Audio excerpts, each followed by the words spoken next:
So let everybody know who you are, man. It sounds like I'm about to do a freestyle when you say it like that. Man, Fuck driller from East London. regardless of what you say in the show, drink responsibly, yeah? I'm Jamali Maddix. This is Drunk History, where we get drunk and talk about history. What are you drinking, though? Anything.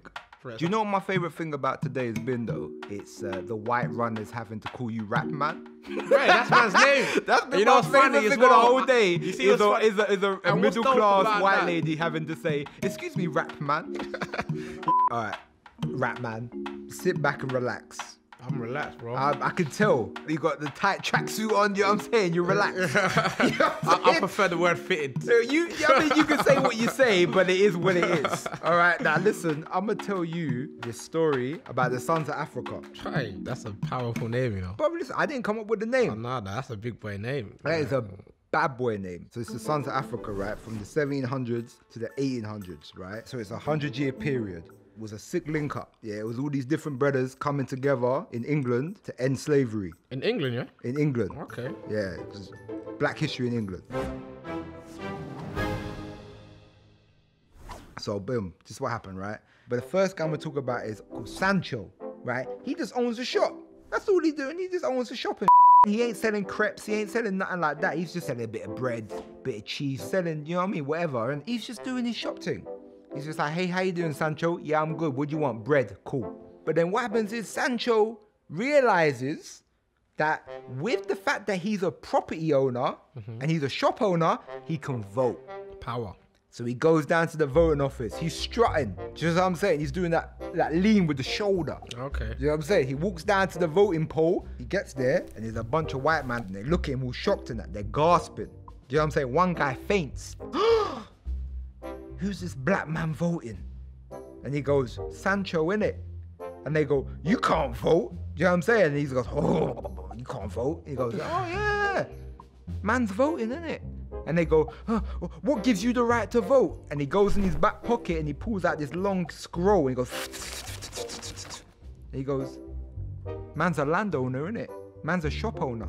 And he goes, oh no, this is changing the democracy of the, and he goes, I don't even care. And he drops it, but he catches it with the other hand.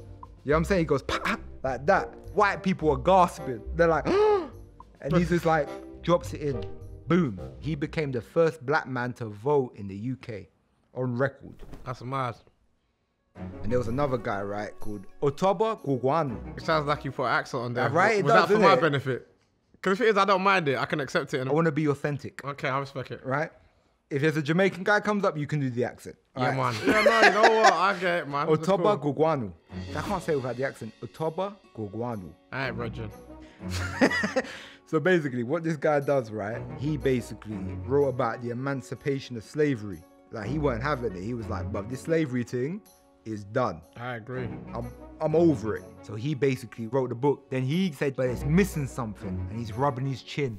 And he goes, what's it missing though? What's it missing? You know what it's missing? It's missing the demand of the emancipation of slavery. Right? So that's what he writes in his book. And he's rubbing his chin when he's writing it. He's like, Bob, how can I really write this?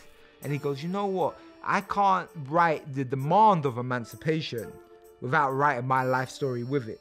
You know what I'm saying? And when he's writing it, he's like, you know what? Yeah, now this is a good book still. This is a decent book, you know. Because all these other guys are writing books, but this book here, this is going to be the one. And then what he did was, he tried to send his autobiography to King George III. Right? He kept on sending him copies, sending him copies. But he probably sent him 4 or 5 books, innit? And he sent it to him. He was like, yo, check this book real quick. You're going to feel it, right? George is like, nah, that, threw it in the bin. Nah, not for me. He didn't even see the first page. You saw the first name. Brother, listen, he saw the parcel. He was like, Exactly iguana, right? He weren't feeling it. You know what I'm saying? And then boom, there's another guy. Olaudah Equiano. Olaudah, right? Olaudah Equiano was a slave. He was like, bruv, dead that. Got his piece together, bought his freedom. He's been around the world. He gets to London, he looks around and he goes, you know what? This is all right. Yeah, this is calm. I'm gonna chill here for a bit. So boom, he's in England, yeah? He's getting mad angry, innit, and pissed off. He's looking around. He's like, yo, like, everybody's making money off slavery. And he's looking at everything. He's looking at the museums, and he goes, slavery money. He's looking at the parliament. He goes, slavery money. He's looking at the monarchy. He goes, slavery money. All of this is based on the financial recuperation. I don't know if that's a word, but I'm saying it. Of slavery. And he's just like, you know what? That. That's done. I'm not having that, yeah? And then he goes, you know what? Dead this. I'm gonna write a book. You know what I'm saying? What am I gonna write a book about? Should I write a book about the idea of slavery? Nah. Should I write a book about the finance? Nah. You know what? That. I'm gonna write a book about my life. This is pre-typewriter, isn't it? He's writing with a feather pen. You know them old school feather pens? When you put it in the ink. In the quills. You know them old school ones where every verb he has to dip it. Like he's like pa pa pa. You get me? He's like pa pa pa. Dip. Let me write about this slavery shit. Pa, pa, pa, pa, pa. And he writes his autobiography. And at first people didn't realize that black people could write. He said, nah, that. So he wrote. You know what I'm saying? Like he realized the power is in the pen, not the sword. So he wrote. And he's just like, you know what? This slavery's dead. I ain't having it. Obviously more eloquent words than that, but you get the gist, right? Who was copping it? Was it only blacks or was it whites as well? But white people copping it too. There was a couple white people, they got to page 5 and they're like, wow, this black man can write. You know what I'm saying? Like they were feeling it, right? So that even gave a sort of spark the idea of like, yo, these black people can write, you know? The book becomes a bestseller and then it sort of humanizes the idea that these people were slaves, but they're actually humans and not property. So I'm trying to hold it together, innit? So it's like, don't hold it together. All right, you say that. One day, they hear about the Zong massacre, right? Where 133 slaves were thrown overboard. What the f***? The slave owners realized that in insurance, they would get more money if they threw them overboard. Boom, they all come together now, yeah? They decided that if it's happening to them, it's happening to us. They started writing to Parliament and they said, listen, the slave conditions going across the transatlantic is too up. We can't deal with it. So all the MPs were getting these letters about the Zong massacre. And at first Parliament just like, they'd be like, Zong's bin, Zong, bin. And then the bin got too high. And then one MP's like, all right, let me read this letter real quick. So he reads the letter and he goes, slaves overboard. He goes, rubs his chin a little bit and he goes, all right, I don't really give a but let me go see the situation, right? So he goes over and what he sees is the horror of what these slaves are having to come to. So what he doesn't end slavery. He improves the conditions of the slaves being transported, which isn't a win, but it's a move forward in the abolition of slavery. So that's down to the Sons of Africa now? Bro, it's only down to the Sons of Africa. Because without the Sons of Africa, these people would have been voiceless. Once the abolition of slavery happened, in the background, the Sons of Africa were like, yo, that was us, innit? The MPs were like, nah, I think that was our doing. And they were like, nah, fam, that was us, innit? Stop stop taking our glory. That's us, innit?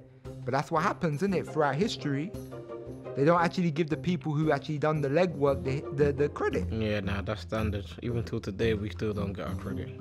During this time, the Sons of Africa risked assassination, deportation, financial ruin, but they carried on. They kept on moving, they kept the thing going. And without those people, where would we be today? You gotta understand that there were so many other people in this movement that we don't even know about. Are you saying you weren't just them three, no? No, I'm talking about there's all these names that are coming across the screen right now.